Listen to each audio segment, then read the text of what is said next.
Hi friends, ಏನಪ್ಪ ಅಂತಂದರೆ ಇವತ್ತೊಂದು ನನ್ನ ಲೈಫಲ್ಲಿ ಆಗಿರೋಂಥ ಒಂದು ಇನ್ಸಿಡೆಂಟ್ ಶೇರ್ ಮಾಡ್ಕೊಳ್ಳೋಣ ಅಂತ ಅಂದ್ಕೊಂಡಿದ್ದೀನಿ. ಏನಂದರೆ ನನ್ನ ಪ್ರೆಗ್ನೆನ್ಸಿದು. ನನಗೊಂದು ಸ್ವಲ್ಪ ವೀಡಿಯೋ ಮಾಡೋಕ್ಕೆ ಟೈಮ್ ಆಗಿರಲಿಲ್ಲ, ಅದಕ್ಕೆ ಈ ವಿಡಿಯೋನ ಲೇಟಾಗಿ ಮಾಡ್ತಾ ಇದ್ದೀನಿ.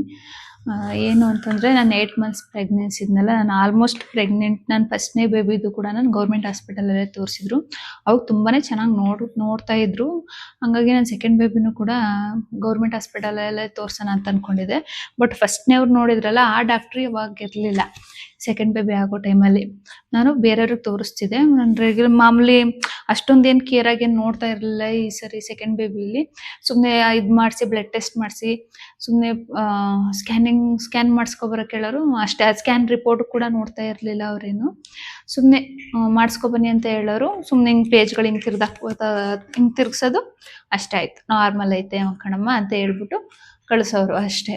ನನಗೆ 5 ಮಂತ್ಸ್ 6 ಮಂತ್ಸ್ ಆಗೋವರೆಗೂ ಕೂಡ ನನಗೆ ಏನೊಂದು ಸ್ವಲ್ಪ ಕ್ಲೂ ಕೂಡ ಇಲ್ಲ ಏನು ಆಗ್ತೈತೆ ಅಂತವ. ನನ್ನ ಫುಲ್ಲು ಬ್ಲಡ್ ಎಲ್ಲ ಫುಲ್ ಕಡಿಮೆ ಆಗೋಗೈತೆ. ಫುಲ್ ಸುಸ್ತು 5 ಮಂತ್ಸ್ ಕಂಪ್ಲೀಟ್ ಆದರೂ ಕೂಡ ನಂಗೆ ಸುಸ್ತು ಅನ್ನೋದು ಕಡಿಮೆನೇ ಆಗಿರಲಿಲ್ಲ. ಯಾಕೆ ಇಷ್ಟೊಂದು ಸುಸ್ತಾಗ್ತೈತೆ ಅಂತೇಳಿ ನಾನು ಹಂಗೂ ಹೋಗಿ ತೋರಿಸ್ದೆ. ಅವರು ಬ್ಲಡ್ ಟ್ಯೂಬ್ ಇಂಜೆಕ್ಷನ್ ಹಾಕಿಸ್ಕೊಳ್ಳಿ ಅಂತ ಹೇಳಿದರು. ಸರಿ ಅಂತ ಹೇಳಿ ಹಾಕಿಸ್ಕೊಳ್ಳೋಣ ಅಂತ ಹೋದರೆ ಅದು ಕೂಡ ಒಂದು ಟ್ಯೂಬ್ ಅಡ್ಜಸ್ಟ್ ಆಯಿತು, ಇನ್ನೊಂದು ಟ್ಯೂಬ್ ಹಾಕಕ್ಕೆ ಹೋದಾಗ ಅಡ್ಜಸ್ಟ್ ಆಗಲೇ ಇಲ್ಲ ನನಗಂತೂ ಸ್ವಲ್ಪನೂ ಕೂಡ. ಏನಂದರೆ ನನಗೆ ನರ ಇರುತ್ತಲ್ಲ, ಅದೆಲ್ಲ ಫುಲ್ಲು ನೋವಾಗಕ್ಕೆ ಸ್ಟಾರ್ಟ್ ಆಗುತ್ತೆ. ಇಲ್ಲ ಹಾಕಿಸ್ಕೊಬೇಡಿ, ನಿಮ್ಗೆ ಅಡ್ಜಸ್ಟ್ ಆಗ್ತಿಲ್ಲ ಅಂತ ಹೇಳಿದರು. ಸರಿ ಆಯಿತು ಅಂತ ಹೇಳಿ ಸುಮ್ಮನೆ ಅದೇ ಮತ್ತೆ ಸುಸ್ತು ನನಗೆ ಕಡಿಮೆನೇ ಆಗಲಿಲ್ಲ. ಕುತ್ಕೊಳಕ್ಕೆ ಆಗ್ತಿರಲಿಲ್ಲ, ಮಲ್ಕೊಳಕ್ಕಂತೂ ಆಗ್ತಾನೆ ಇರಲಿಲ್ಲ. ಫುಲ್ಲು ಸುಸ್ತಾಗಿ ಫುಲ್ಲು ಮೇಲೆ ಉಸಿರು ಹೊಡೆಯೋದು, ಹಂಗಷ್ಟು ಸುಸ್ತಾಗೋದು ಪ್ರೆಗ್ನೆನ್ಸಿ ಟೈಮಲ್ಲಿ. ಬೇರೆ ಆಯ್ತಲ್ಲ ಅಂತ ಹೇಳಿ ಹಾಸನ್ಗೆ ಹೋಗಿ ತೋರಿಸ್ದೆ. ಹಾಸ್ಪಿಟಲ್ ನೇಮ್ ಹೇಳಲ್ಲ, ಹಾಸನ್ಗೆ ಹೋದ್ಮೇಲೆ ಅವರು ಟ್ಯಾಬ್ಲೆಟ್ ಎಲ್ಲ ಬರ್ಕೊಟ್ರು. ಐರನ್ ಕ್ಯಾಲ್ಸಿಯಂ ಟ್ಯಾಬ್ಲೆಟ್ ಎಲ್ಲ ಬರ್ಕೊಟ್ರು. ಟ್ಯಾಬ್ಲೆಟ್ ತೊಗೊಳ್ಳಿ, ಬ್ಲಡ್ ಎಲ್ಲ ಫುಲ್ ಕಡಿಮೆ ಆಗೋಗಿದೆ, ಟ್ಯಾಬ್ಲೆಟ್ ತೊಗೊಳ್ಳಿ, ರಿಕವರಿ ಆಗುತ್ತೆ, ಇನ್ನು 2 ಮಂತ್ಸ್ ಟೈಮ್ ಐತೆ ನಿಮಗೆ ಡೆಲಿವರಿ ಆಗೋದಕ್ಕೆ, ಹಂಗಾಗಿ ಸರಿ ಹೋಗುತ್ತೆ ತೊಗೊಳ್ಳಿ ಅಂತ ಹೇಳಿದರು. ಸರಿ ಆಯಿತು ಅಂತ ನಾನು ಟ್ಯಾಬ್ಲೆಟ್ ಕಂಟಿನ್ಯೂ ಮಾಡಿದೆ. 1 ಮಂತ್ ಆದಮೇಲೆ ಮತ್ತೆ ಬನ್ನಿ ಅಂತ ಹೇಳಿದರು. ಮತ್ತೆ 8 ಮಂತ್ಸ್ಗೆ ಹೋದೆ. ಅವಾಗ ಏನು ಶಾಕ್ ಅಂದರೆ, ನನಗೆ ಎಂಥ ಶಾಕಿಂಗ್ ಹೇಳ್ಬಿಟ್ರು ಅಂತಂದರೆ, ನಾನು ಫುಲ್ ನೈಟ್ ಎಲ್ಲ ನಿದ್ದೆ ಮಾಡಿಲ್ಲ. ಅವ್ರು ಹೇಳಿದ್ದಕ್ಕೆ ಏನಂತ ಹೇಳಿದರು ಅಂತಂದರೆ, ಬೇಬಿ ಒಳಗಡೆ ಗ್ರೋತ್ ಆಗ್ತಿಲ್ಲ. ಅವ್ನು ಫುಲ್ ಕಂಪ್ಲೀಟಾಗಿ ಅವ್ರು ಹೇಳಲಿಲ್ಲ. ಅವತ್ತು ಹೇಳೋನಾಗ ಬೇಬಿ ಒಳಗಡೆ ಗ್ರೋತ್ ಆಗ್ತಿಲ್ಲ, ತೆಗ್ದು ಬಿಡ್ಬೇಕಾಗುತ್ತೆ, ಇನ್ನೊಂದು ವೀಕ್ ನೋಡೋಣ, ಅದೇನಾದ್ರು ಗ್ರೋತ್ ಆಗ್ತಿಲ್ಲ ಅಂತಂದರೆ ಬೇಬಿನ ತೆಗ್ದು ಬಿಡ್ಬೇಕಾಗುತ್ತೆ ಆಚೆಗೆ ಅಂತ ಹೇಳಿದರು. ನನಗೆ ಎಂತ ಅಂದರೆ 8 ಮಂತ್ಸ್ವರೆಗೂ ಪಾಪನ ಹೊಟ್ಟೆ ಒಳಗಡೆ ಇಟ್ಕೊಂಡು, ಅದು ಹೆಣ್ಮಗುನೇ ಆಗಬೇಕು ಅಂತ ಅಂದ್ಕೊಂಡು ಈ ಸತಿ ಪಾಪನೇ ಆಗೋದು ಅಂತ ಕಾನ್ಫಿಡೆನ್ಸಲ್ಲಿ ಮಾಡ್ಕೊಂಡಿದ್ದಂಥದ್ದು. ನನಗೆ ಹಂಗೆ ಹೇಳಿದ ತಕ್ಷಣ ಫುಲ್ ನೈಟ್ ಬಂದು ನನಗೆ ಕಾರಲ್ಲಿ ಬರಬೇಕಿದ್ರೆ ಫುಲ್ಲು ಅಳ್ತಾ ಇದ್ದೀನಿ. ನನಗೆ ಗೊತ್ತಾಯ್ತಿಲ್ಲ, ಹಿಂಗೆ ಹೇಳ್ಬಿಟ್ರಲ್ಲ 8 ಮಂತ್ಸ್ವರೆಗೂ ಇದ್ದು ಈ ಥರ ಹೇಳ್ತವ್ರಲ್ಲ, ಬೇಬಿ ಗ್ರೋತ್ ಆಯ್ತಲ್ಲ ಅಂತ ಹೇಳ್ತವ್ರಲ್ಲ ಅಂತವ. ಅವ್ರು ಕೇಳಿದ್ರು ಡಾಕ್ಟ್ರು, ಅಲ್ಲಿ ತೋರಿಸ್ತಿದ್ರಲ್ಲ, ಅಲ್ಲಿ ಅವ್ರೇನು ಹೇಳಿಲ್ವಾ ನಿಮಗೆ ಅಂತ. ನನಗೆ ಇನ್ನೂ ಫುಲ್ಲು ಏನಾಗೈತೆ ಅಂತಲೇ ಗೊತ್ತಾಗ್ತಾಯಿಲ್ಲ. ಪಾಪು ಬರೀ 500 ಗ್ರಾಮ್ ಐತೆ ಅಷ್ಟೇ, 8 ಮಂತ್ಸ್ ಆಗೈತೆ, ತುಂಬ ಕಡಿಮೆ ಆಯಿತು ವೆಯ್ಟು ಅಂತ ಹೇಳಿದರು. ಪಾಪು ಡೆವಲಪ್ಮೆಂಟ್ಗೆ ಅಂತ ಹೇಳಿ ಟ್ಯಾಬ್ಲೆಟ್ ಕೊಟ್ಟರು.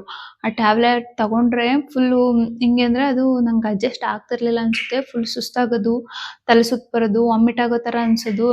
ಮತ್ತೆ ಅದ್ರ ಬೆಳಗ್ಗೆ ಹೋಗಿ ಅವ್ರಿಗೆ ಹೇಳಿದೆ ಡಾಕ್ಟರ್ಗೆ, ಹಿಂಗೆ ಆಗ್ತೈತೆ, ನನಗೆ ತುಂಬ ಸುಸ್ತಾಗ್ತೈತೆ, 2 ಟೈಮ್ ತೊಗೊಳಕ್ಕೆ ಹೇಳಿದ್ರು. ಬೆಳಗ್ಗೆ ನನಗೆ 1 ಟೈಮ್ ತೊಗೊಂಡ್ರೆ ಟ್ಯಾಬ್ಲೆಟ್ ಅದು ಆಗ್ತಿಲ್ಲ ಅಂತೇಳಿ ಅವರು ನೈಟ್ ಟೈಮ್ ತೊಗೊಂಡು ಮಲ್ಕೊಳ್ಳಿ ಅಂತಂದ್ರೆ, ಅದು ಒಬ್ಬೊಬ್ರಿಗೆ ಸೈಡ್ ಎಫೆಕ್ಟ್ ಇರುತ್ತೆ, ಹಂಗಾಗಿ ನೈಟ್ ಟೈಮ್ ತೊಗೊಳ್ಳಿ, ಏನಾಗಲ್ಲ, ನೈಟ್ ಟೈಮ್ ತೊಗೊಂಡು ಮಲ್ಕೊಳ್ಳಿ ಅಂತ ಹೇಳಿದರು. ಹಂಗೂ ಕೂಡ ನಾವು ಹೋಗಿ ಇನ್ನೊಂದ್ಸರಿ ಸೆಕೆಂಡ್ ಒಪಿನಿಯನ್ ತೊಗೊಳ್ಳೋಣ ಅಂತೇಳಿ ಹಾಸನಲ್ಲೇ ಬೇರೆ ಇನ್ನೊಂದು ಹಾಸ್ಪಿಟಲ್ಗೆ ಹೋದ್ವಿ. ಅವರು ಆಲ್ರೆಡಿ ನಾವು ಯಾವ ಥರ ಸ್ಕ್ಯಾಮ್ ಮಾಡ್ತಾರೆ ಅನ್ನೋದು ಹೇಳ್ತಾ ಇದ್ದೀನಿ. ಹೆಂಗೆ ಜನಗಳನ್ನ ಬಕ್ರಾ ಮಾಡಿ ಅವ್ರಿಗೆ ದುಡ್ಡು ಕೇಳೋದು ಹೆಂಗೆ ಅಂತ ಮಾಡ್ತಾರೆ ಹಾಸ್ಪಿಟ್ಲಲ್ಲಿ ಅಂತ ಹೇಳ್ತೀನಿ. ಅವರು ಆಲ್ರೆಡಿ ರಿಪೋರ್ಟ್ಗಳೆಲ್ಲ ತೊಗೊಂಡೋಗಿದ್ನಲ್ಲ, ಅವ್ರಿಗೆ ಗೊತ್ತಾಗಿತ್ತು ಅನಿಸುತ್ತೆ ನಾನು ಸೆಕೆಂಡ್ ಒಪಿನಿಯನಿಗೆ ಬಂದಿರೋದು ಅಂತ ಹೇಳಿ. ಅವ್ರು ಏನಂತ ಹೇಳಿದರು ಅಂದರೆ, ಅವರು ಸ್ಕ್ಯಾನ್ ಎಲ್ಲ ಮಾಡಿ ನೋಡಿದ್ರು, ಬ್ಲಡ್ ಟೆಸ್ಟ್ ಮಾಡಿ ನೋಡಿದ್ರು, ಅವೆಲ್ಲ ನೋಡಲ್ಲ ಅಂತ ಹೇಳಿ ಅವ್ರ ಹಾಸ್ಪಿಟ್ಲಲ್ಲಿ ಎಕ್ಸ್ಟ್ರಾ ಮಾಡಿಸಿದ್ರು. ಸರಿ ಆಯಿತು ಅಂತ ಹೇಳಿ ಎಲ್ಲನೂ ಕೂಡ ಮಾಡಿಸಿದೆ. ಏನಿಲ್ಲ ಕಣಪ್ಪ, ಆ ಥರ ಏನು ತುಂಬ ಕಡಿಮೆ ಏನಿಲ್ಲ, ಬೇಬಿ ವೇಟು ಕಡಿಮೆ ಇದೆ, ಬಟ್ ಅಷ್ಟೊಂದು ಕಡಿಮೆ ಏನಿಲ್ಲ, ನಾರ್ಮಲ್ ಆಗೈತೆ, ನೀನೇನು ಭಯ ಪಡ್ಕೋಬೇಡ ಅಂತ ಹೇಳಿ ಅವರು ಬೇರೆ ಎಕ್ಸ್ಟ್ರಾ ಪಾಪು ಡೆವಲಪ್ಮೆಂಟ್ಗೆ ವೇಟ್ ಗೇನ್ಗೋಸ್ಕರ ಸ್ಯಾಚೆಟ್ಗಳು, ಫೋಲಿಕ್ ಆ್ಯಸಿಡ್ ಸ್ಯಾಚೆಟ್ಗಳು ಡೈಲಿ ಒಂದೊಂದು ತೊಗೊಳ್ಳಿ ಅಂತ ಹೇಳಿ ಕೊಟ್ಟರು. ಅದಾದ್ಮೇಲೆ ನಾವು ಸರಿ ಒಂದ್ ಸಮಾಧಾನ ಆಯ್ತಲ್ಲ ಅಂತ ಹೇಳಿ ಅಲ್ಲಿ ಫಸ್ಟ್ ತೋರಿಸ್ತಿದ್ವಲ್ಲ ಹಾಸನಲ್ಲಿ, ಅಲ್ಲಿ ಬೇಡ ಇವಾಗ ಸೆಕೆಂಡ್ ಒಪಿನಿಯನ್ಗೆ ಹೋಗಿದ್ವಲ್ಲ ಅಲ್ಲೇ ತೋರ್ಸೋಣ ಅಂತ ಹೇಳಿ ತೋರಿಸ್ತಾ ಇದ್ವಿ. 3-4 ಸರಿ ಹೋದ್ವಿ. ಅಲ್ಲೂ ಹಂಗು ವೀಕ್ಲಿ ಬಂದು ಟೆಸ್ಟ್ ಮಾಡಿಸಿ ಬೇಬಿ ಡೆಲಿವರಿ ಆಗೋವರೆಗೂ ಒಂದ್ಸರಿ ಶುಗರ್ ಟೆಸ್ಟ್ ಮಾಡಿಸಿ ನೋಡಿಸಿ, ಶುಗರ್ ಏನಾದ್ರು 134ಗಿಂತ ಏನು 134ಗಿಂತ ಏನಾದ್ರು ಜಾಸ್ತಿ ಐತೆ ಅಂತಂದ್ರೆ ಬನ್ನಿ ಇಮಿಡಿಯೇಟ್ ಆಗಿ ಬಂದ್ಬಿಡಿ ಅಂತ ಹೇಳಿದ್ರು. ನಾವ್ ಇಲ್ಲೇ ಚೆಕ್ ಮಾಡಿ ನೋಡಿದ್ವಿ, ಏನು ನಾರ್ಮಲ್ ಆಗಿತ್ತು ಶುಗರ್ ಎಲ್ಲ, ಏನು ಜಾಸ್ತಿ ಏನಿರ್ಲಿಲ್ಲ, ನಾರ್ಮಲ್ ಆಗಿತ್ತು. ಹಂಗಾಗಿ ಹೋಗಕ್ ಹೋಗ್ಲಿಲ್ಲ. ಅವರು ಲಾಸ್ಟ್ ಸ್ಕ್ಯಾನಿಂಗ್ ಇನ್ನು 20 ಡೇಸ್ ಇತ್ತು ನಾನು ಡೆಲಿವರಿ ಆಗೋದಕ್ಕೆ. ಲಾಸ್ಟ್ ಸ್ಕ್ಯಾನಿಂಗ್ ಮಾಡಿದಾಗ ಏನಂತ ಹೇಳಿದ್ರು, ಇವಾಗ ಪಾಪು ಡೆವಲಪ್ಮೆಂಟ್ ತುಂಬಾ ಚೆನ್ನಾಗೈತೆ, 2.8 ಇದೆ. ನೆಕ್ಸ್ಟ್ ವೀಕ್ ಬನ್ನಿ, ಬೇಬಿದು ಯಾವಾಗ ಡೆಲಿವರಿ ಮಾಡಬೇಕು ಅಂತ ಪ್ಲಾನ್ ಮಾಡೋಣ ಅಂತ ಹೇಳಿದ್ರು. ಬಟ್ ನಾವು ಪ್ರೈವೇಟ್ ಅಲ್ಲಿ ಏನ್ ಬೇಡ, ಗೌರ್ಮೆಂಟ್ ಅಲ್ಲೇ ಡೆಲಿವರಿ ಮಾಡಿಸ್ಕೊಳ್ಳೋಣ ಅಂತ ಅನ್ಕೊಂಡಿದ್ದು. ಇಲ್ಲೇ ಗೌರ್ಮೆಂಟ್ ಅಲ್ಲೇ ಕೂಡ ಡೆಲಿವರಿ ಆಗಿದ್ದು. ಸರಿ ಆಯ್ತು ಅವ್ರು ಏನ್ ಹೇಳಿದ್ರು, ಲಾಸ್ಟ್ನೇ ರಿಪೋರ್ಟ್ ಅಲ್ಲಿ 2.8 kg ಐತೆ ಪಾಪು ಅಂತ ಹೇಳಿದ್ರು. ಆದ್ರೆ ನಂಗೆ ಡೆಲಿವರಿ ಡೇಟ್ಗೆ ಇನ್ನು 20 ಡೇಸ್ ಇತ್ತು. ಇನ್ನು 20 ಡೇಸ್ ಇತ್ತಲ್ಲ, ಹಂಗಾಗಿ ನಾರ್ಮಲ್ ಆಗಿ ಇದ್ದೆ, ಏನು ಸುಸ್ತೇನು ಆಗಿರ್ಲಿಲ್ಲ. ಬೇಬಿ ಮೂವ್ಮೆಂಟ್ ನೋಡ್ಕೊತೇರಿ ಅಂತ ಹೇಳಿದ್ರಲ್ಲ, ಹಂಗಾಗಿ ನಮ್ಮ ಪಾಪು ತುಂಬಾನೇ ಚೆನ್ನಾಗಿ ಹೊಟ್ಟೆ ಒಳಗಡೆ ತುಂಬಾನೇ ನೈಟ್ ಟೈಮು ಬೆಳಗ್ಗೆ ಎಲ್ಲಾ ಟೈಮಲ್ಲೂ ಕೂಡ ತುಂಬಾನೇ ಆಕ್ಟಿವ್ ಆಗಿ ಇತ್ತು. ಹಂಗಾಗಿ ನಾನು ಏನು ತಲೆ ಕೆಡಿಸ್ಕೊಳ್ಳಿಲ್ಲ, ಆಕ್ಟಿವ್ ಆಗೇ ಇತ್ತಲ್ಲ, ಬೇಬಿ ಮೂವ್ಮೆಂಟ್ಸ್ ಎಲ್ಲ ಚೆನ್ನಾಗೇ ಗೊತ್ತಾಗ್ತಾ ಇತ್ತಲ್ಲ ಅಂತ ಹೇಳಿ ಸುಮ್ಮನೆ ಅದೇ.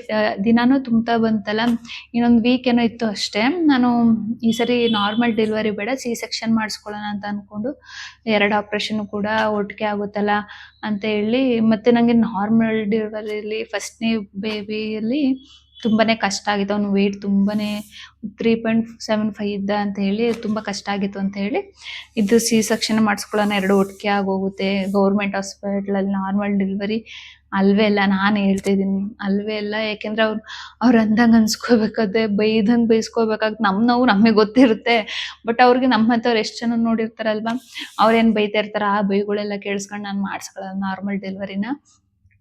ಸಿಸರಿನ್ ಮಾಡಿಸ್ಕೊತೀನಿ ಅಂತ ಹೇಳಿ ಸಿಸರಿನ್ ಪ್ರಿಪೇರ್ ಆಗಿದೆ.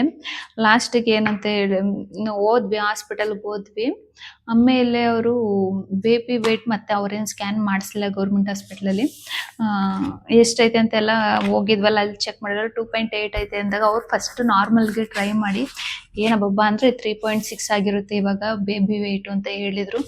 ಇಲ್ಲ ನಂಗೆ ನಾರ್ಮಲ್ ಡೆಲಿವರಿನೇ ಬೇಡ, ಸಿಸರಿನೇ ಮಾಡಿಬಿಡಿ, ನಂಗೆ ನಾರ್ಮಲ್, ನಂಗೆ ಭಯ ನಿಜ. ನನಗೆ ಆ ಫಸ್ಟ್ ಡೆಲಿವರಿ ಆಗಿದ್ದಾಗಲೇ ಅಲ್ಲಿಗೆ ಮಗುನೇ ಬೇಡ ನೆಕ್ಸ್ಟು ಅಂತ ಅಂದ್ಕೊಂಡಿದ್ದೆ. ಆದರೂ ಒಂದು ಹೆಣ್ಣು ಪಾಪು ಇರಲಿ ಅನ್ನೋ ಕಾರಣಕ್ಕೆ ಮಾಡ್ಕೊಂಡಿದ್ದು. ಹಂಗೇನೆ ಹೆಣ್ಣು ಪಾಪುನು ಕೂಡ ಆಯಿತು. ಆಮೇಲೆ ಸಿ ಸೆಕ್ಷನ್ ಮಾಡಿಸ್ಕೊಂಡೆ. ಪಾಪು 20 ಡೇಸ್ ಬಿಟ್ಟರು ಕೂಡ 2.8 kgನೇ ಇತ್ತು ಅಂತ. ಅವಾಗ ಏನು ಅನ್ನಿಸ್ತಪ್ಪ ಅಂದರೆ, ಇವ್ರು ಅವ್ರ ಹಾಸ್ಪಿಟ್ಲಲ್ಲೇ ತೋರಿಸ್ಲಿ, ಅವ್ರ ಹಾಸ್ಪಿಟ್ಲಲ್ಲೇ ನಾವು ಡೆಲಿವರಿ ಮಾಡಿಸ್ಕೋಬೇಕು ಅನ್ನೋ ಕಾರಣಕ್ಕೆ ಅವ್ರು ನಮ್ಮ ಹತ್ರ ಸುಳ್ಳು ಹೇಳಿದ್ರು ಅಂತ ಗೊತ್ತಾಯಿತು. ಮೇ ಬಿ ನಾವು ಫಸ್ಟು ಪ್ರೈವೇಟಲ್ಲಿ ಅದೇ ಫಸ್ಟ್ ಹೋಗಿದ್ವಲ್ಲ ಹಾಸನ್ಗೆ, ಅವರೇ ಕರೆಕ್ಟಾಗಿ ಹೇಳಿದ್ದು ಅನಿಸುತ್ತೆ. ಮೇ ಬಿ ಬೇಬಿ ಡೆವಲಪ್ಮೆಂಟ್ ಆಗ್ತಾ ಇರಲಿಲ್ಲ ಅನಿಸುತ್ತೆ. ಇವರು ಮೇ ಬಿ ಅವ್ರ ಹಾಸ್ಪಿಟ್ಲಲ್ಲೇ ತೋರಿಸ್ಬೇಕು ಅನ್ನೋದಕ್ಕೋಸ್ಕರ ಸೆಕೆಂಡ್ ಒಪಿನಿಯನ್ ತಗೊಳಕ್ ಹೋಗಿದ್ವಲ್ಲ, ಅವರು ಮೇ ಬಿ ನಮ್ಮ ಹತ್ರ ಸುಳ್ಳು ಹೇಳಿದ್ರು ಅನಿಸುತ್ತೆ. 2.8 kg ಇದೆ ಬೇಬಿ, ಇನ್ನೂ ಡೆವಲಪ್ಮೆಂಟ್ ಆಗುತ್ತೆ. ನಾವೇನೋ ಅಂದ್ಕೊಂಡು ಇನ್ನೂ 20 ಡೇಸ್ 2.8 kg ಅಂತ ಹೇಳಿದ್ರಲ್ಲ, 3.5 ಮೇಲೆ ಆಗಿರುತ್ತೆ ಅಂತ ಅಂದ್ಕೊಂಡು, ಅವಳು ಹುಟ್ಟಾದ್ಮೇಲೆ ಗೊತ್ತಾಗಿತ್ತು ಪಾಪು ಹುಟ್ಟಾಗ್ಲೂ 2.8 kgನೇ ಇತ್ತು. 20 ಡೇಸ್ ಗ್ಯಾಪ್ ಇಟ್ಟರು ಕೂಡ ಆಲ್ಮೋಸ್ಟ್ 8 ಮಂತ್ಸ್ ಕಂಪ್ಲೀಟ್ ಆಗಿ 9 ಮಂತ್ಸ್ ರನ್ನಿಂಗಲ್ಲಿ ಮಕ್ಕಳು ತುಂಬ ಬೇಗನೆ ಡೆವಲಪ್ಮೆಂಟ್ ಆಗುತ್ತೆ, ಗ್ರೋತ್ ಆಗುತ್ತೆ. ಬಟ್ ಅಷ್ಟೇ ಐತೆ ಅಂತಂದರೆ ಅವ್ರು ಫಸ್ಟ್ ಹೇಳ್ದವ್ರದ್ದೇ ಕರೆಕ್ಟು ಅಂತ ಅನ್ನಿಸ್ತು. ಹಿಂಗೆಲ್ಲ ಆಗುತ್ತೆ, ನಮಗಂತೂ ನಿಜ ಭಯನೇ ಪಡಿಸ್ಬಿಟ್ಟಿದ್ರು. ನನಗದು ನಿದ್ದೆನೇ ಮಾಡಿರಲಿಲ್ಲ ಒಂದು ನೈಟ್ ಎಲ್ಲ, ಹಿಂಗೆ ಹೇಳಿದ್ರಲ್ಲ ಅಂತೇಳಿ. ಅದು ಸೆಕೆಂಡ್ ಒಪಿನಿಯನ್ನಿಂದ ಏನಾಯ್ತು ಅಂದರೆ, ಇನ್ನೂ ಉಳ್ಕೊಂಡಿತ್ತಲ್ಲ ಅದು ದಿನಗಳು ಉಳ್ಕೊಂಡಿತ್ತಲ್ಲ, ಅಲ್ಲಿ ನೆಮ್ಮದಿಯಾಗಿರೋದಕ್ಕಾಯ್ತು ಅನಿಸುತ್ತೆ. ಅದಕ್ಕೋಸ್ಕರ ಸುಮ್ಮನೆ ಆಗಬೇಕು ಹೊರತು, ಬಟ್ ಅವರೆಲ್ಲ ಮಾಡಿ ಸ್ಕ್ಯಾಮೆ ಅಂತ ಅನ್ನಿಸ್ತು. ಅವರು ಹಾಸ್ಪಿಟ್ಲಲ್ಲಿ ತೋರಿಸ್ಬೇಕು ಮಾಡಬೇಕು ಅನ್ನೋದಕ್ಕೋಸ್ಕರ ಆ ಥರ ಮಾಡಿದರು ಅಂತ ಅನ್ನಿಸ್ತು. ಏನು ದೇವ್ರ ದಯೆಯಿಂದ ನನ್ನ ಮಗಳು ಆರೋಗ್ಯವಾಗಿ ಹುಟ್ಟಿದ್ದು, ಅದೇ ಖುಷಿ. ಇವಾಗಲೂ ಚೆನ್ನಾಗವಳೆ, ಅಂದರೆ ಇವಾಗಲೂ ಸಣ್ಣನೇ ಸ್ವಲ್ಪ, ಬಟ್ ಓಕೆ, ಅವಳ ಆರೋಗ್ಯ ಚೆನ್ನಾಗೈತೆ, ಸುಧಾರಿಸೈತೆ. ಅವಳದೇನು ಪ್ರಾಬ್ಲಮ್ ಇಲ್ಲ, ಅವಳು ಚೆನ್ನಾಗೇ ಇದ್ದಾಳೆ. ಇದನ್ನ ಶೇರ್ ಮಾಡ್ಕೋಬೇಕು ಅನ್ನಿಸ್ತು, ಅದಕ್ಕೆ ಶೇರ್ ಮಾಡ್ಕೋತಾ ಇದ್ದೀನಿ. ಯಾಕೆಂದರೆ ಎಷ್ಟೊಂದು ಜನಕ್ಕೆ ಹಿಂಗೆ ಆಗಿರುತ್ತೆ, ಗೌರ್ಮೆಂಟ್ ಹಾಸ್ಪಿಟ್ಲಲ್ಲಿ ಕರೆಕ್ಟಾಗಿ ನೋಡೋದಿಲ್ಲ, ಮಾಡೋದಿಲ್ಲ. ನಾವೆಲ್ಲ ಗೌರ್ಮೆಂಟ್ ಅಂತ ಹೋಗ್ತೀವಿ, ಗೌರ್ಮೆಂಟಲ್ಲಿ ನೋಡಲ್ಲ. ಪ್ರೈವೇಟ್ಗೆ ಹೋದ್ರೆ ಈ ಥರ ದುಡ್ಡು ಕೀಳಬೇಕು ಅನ್ನೋದಕ್ಕೋಸ್ಕರ ಬೇರೆ ಈ ಥರ ಏನೇನೋ ಒಂದೊಂದು ಹೇಳ್ತಾರೆ. ನಿಜ, ಡಾಕ್ಟರ್ಸ್ಗಳನ್ನ ನಂಬೋದು ಕಷ್ಟ ಆಗುತ್ತೆ, ಹಾಸ್ಪಿಟಲ್ಗೆ ಹೋಗೋದಕ್ಕೂ ಭಯ ಆಗುತ್ತೆ. ಇದನ್ನ ಹೇಳಬೇಕು ಅಂತ, ಶೇರ್ ಮಾಡ್ಕೋಬೇಕು ಅಂತ ತುಂಬ ದಿವಸದಿಂದ ಅಂದ್ಕೊಂಡಿದ್ದೆ. ಫೈಲು ಇಟ್ಕೊಂಡು ಕೂತಿದ್ದೆ, ತೋರ್ಸೋಣ ಅಂತ ಹೇಳಿ, ವೇಟ್ ಎಷ್ಟಿತ್ತು ಅಂತ ಹೇಳಿ. ಅವ್ರು ಬರ್ತಿದ್ದೆಲ್ಲ ಇತ್ತಲ್ಲ, ಅದು ತೋರ್ಸೋಣ ಅಂತ ಅಂದ್ಕೊಂಡಿದ್ದೆ. ಲಾಸ್ಟಿಗೆ ಅವ್ರು ಅದೇ ಸೆಕೆಂಡ್ ಒಪಿನಿಯನ್ ತೋರ್ಸಕ್ಕೆ ಹೋಗಿದ್ವಲ್ಲ, ಅವ್ರು ಲಾಸ್ಟಿಗೆ ಏನೇನೆಲ್ಲ ರಿಪೋರ್ಟ್ ತೆಗ್ಸಿದ್ರು ಅಂದ್ಬಿಟ್ರೆ. ನನ್ನ ಫಸ್ಟೇ ಪಾಪು ಬೇಬಿಲಂತೂ ಈ ರಿಪೋರ್ಟ್ ಎಲ್ಲ ಮಾಡಿಸಿರ್ಲಿಲ್ಲ.